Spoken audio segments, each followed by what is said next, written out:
of the video, I'm getting annoyed at my phone because it seems to not be recording.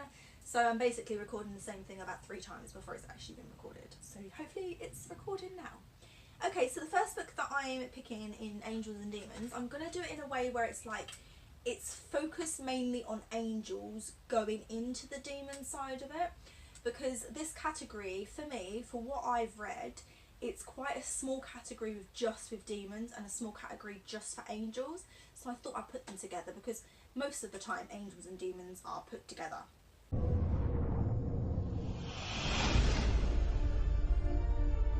So I'm kind of doing it in that way. So the first one is Outcast, and this is by Adrienne Kress. I love this book, and when I read it, the blurb to you, I hope that you feel the same because it's such a lovely book.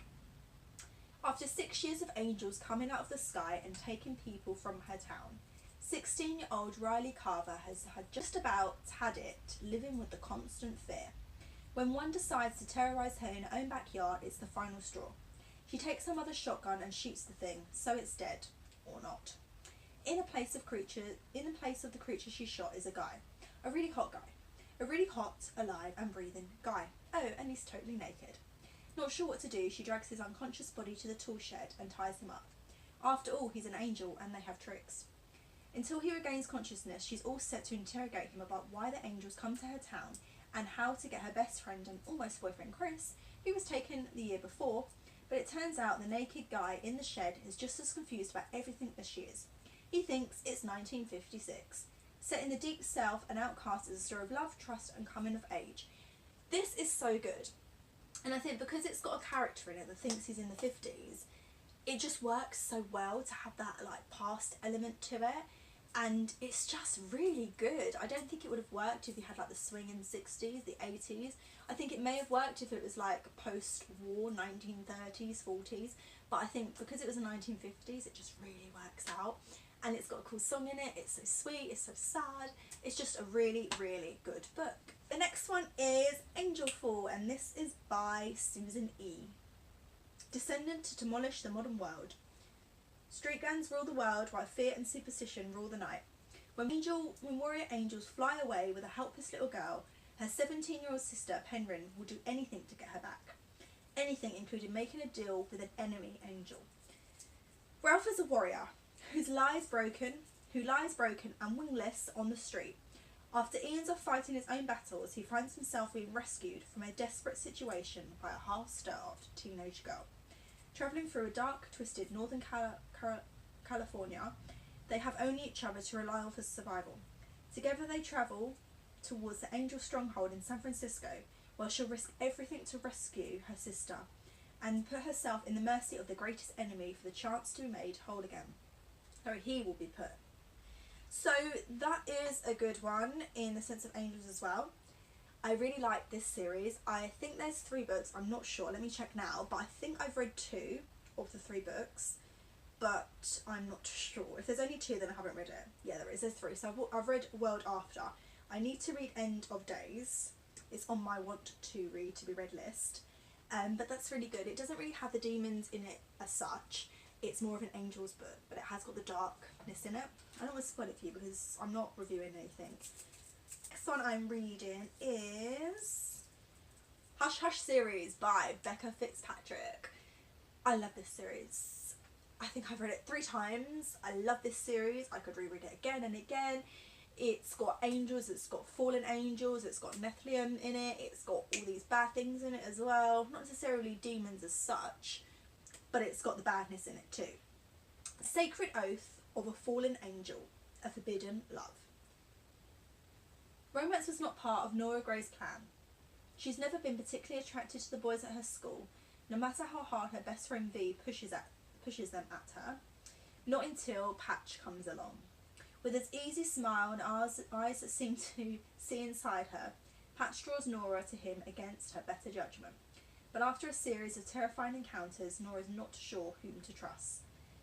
Patch seems to be everywhere she is and seems to know more than her closest friends. She can't decide whether she should fall in his arms or run and hide.